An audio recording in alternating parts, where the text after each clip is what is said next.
ہمیں جوائن کیا ہے سلیم بخاری صاحب، سینئر تجزیہ کار ہیں. شکریہ سر آپ کے وقت کے لیے.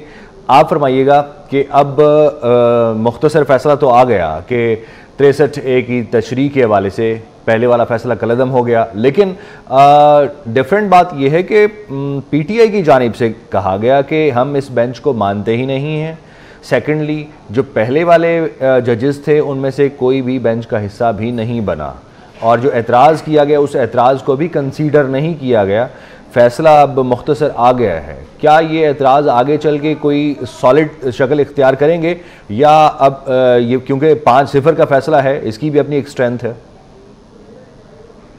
جی دیکھیے، گزارش یہ ہے کہ ایک تو جو غریدہ فاروقی صاحبہ کہہ رہی تھی وہ بالکل ٹھیک ہے کہ ایک گروہ ہے مخصوص جو عدالتوں کے اندر بھی ہے اور ایک گروہ باہر ہے سیاستدانوں کے اندر بھی ہے، جنہوں نے آئین کے ساتھ کھلواڑ کرنے کا ایک سلسلہ کافی دیر سے جاری کیا ہوا ہے. وہ عدالتیں چاہے بندیالی ہوں، چاہے گلزاری ہوں، چاہے کھوسوی ہوں، چاہے ثاقبی ہوں، وہاں جو سہولت کاری کی نئی مثالیں قائم کی گئی ہیں، میرے خیال سے یہ اس کے اوپر ایک بند باندھنے کی ایک بہت پازیٹیو کوشش ہے. اور ہم دعا کرتے ہیں کہ یہ اس کے بعد سے پھر کوئی اور آئین کے ساتھ کھلواڑ کرنے کی یا اس کو ری رائٹ کرنے کی کوشش نہ کرے. تو ایک تو یہ راستہ بند ہو گیا ہے کہ آئین کو ری رائٹ کرنے کا اختیار سپریم کورٹ کے پاس نہیں ہے، نہ ہونا چاہیے. اس کے اوپر کوئی دلیل، کوئی آرگومنٹ جو ہے وہ احمقوں کی جنت میں بسنے والی بات ہے. اور جنہوں نے بھی اس کے بارے میں آرگومنٹ کیا ہے ان کو ایک بار خود اپنا جائزہ لینا چاہیے کہ کیا وہ آئین کے ساتھ اتنے بڑے کھلواڑ کا باعث بن سکتے ہیں. کیا یہ ہونا چاہیے؟ اس کا مطلب یہ ہے کہ پھر پارلیمنٹ کو آپ ذیلی ادارہ بنا دیں سپریم کورٹ کا، وہ جو چاہ کرے ان سے قانون بنوا دیا کرے، اسی کو پر عمل کرنے بیٹھ جائے. یہ جو شوق ہے آئین کو ری رائٹ کرنے کا یا آئین بنانے کا، ایک جج صاحب تو اتنے ٹھیک واقعہ ہوئے کہ انہوں نے کہا کہ ہاں ہم قانون بنائیں گے. اور یہ کون سی عدالتیں ہیں بھائی؟ یہ کون سے ملک کی عدالتیں ہیں؟ یہ کسی کے تحت ہے یا نہیں ہے؟ ان سے اوپر کوئی سپرا باڈی ہے کہ نہیں ہے؟ جس آئین کے یہ مامے بنتے ہیں وہ بنایا کس نے ہے؟ وہ تو پارلیمنٹ نے بنایا ہے. تو پارلیمنٹ کی سپریمیسی کے بارے میں تو کوئی دو رائے ہونی نہیں چاہیے.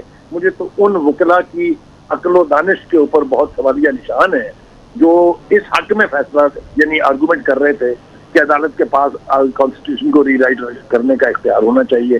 میرے خیال سے دو بڑے باتیں ہو گئی. ایک، جیسا میں نے کہا کہ آئین کو ری رائٹ نہیں کیا جائے گا اب، اور دوسرا سہولت کاری. یہ جو عمرانداری شروع ہے پاکستان کی اعلیٰ عدلیہ میں، چاہے وہ سپریم کورٹ ہے چاہے وہ ہائی کورٹ ہے، یہ سلسلہ بند ہونا چاہیے. یہ آئین کسی کے باپ کی جاگیر نہیں ہے کہ وہ اس کو جس طرح سے مرضی موڑ توڑ کے جس طرح سے مرضی بنا لے. یہ پارلیمنٹ کا ہی حق ہے، پارلیمنٹ کا ہی رائٹ ہے، اسی کے پاس رہنا چاہیے.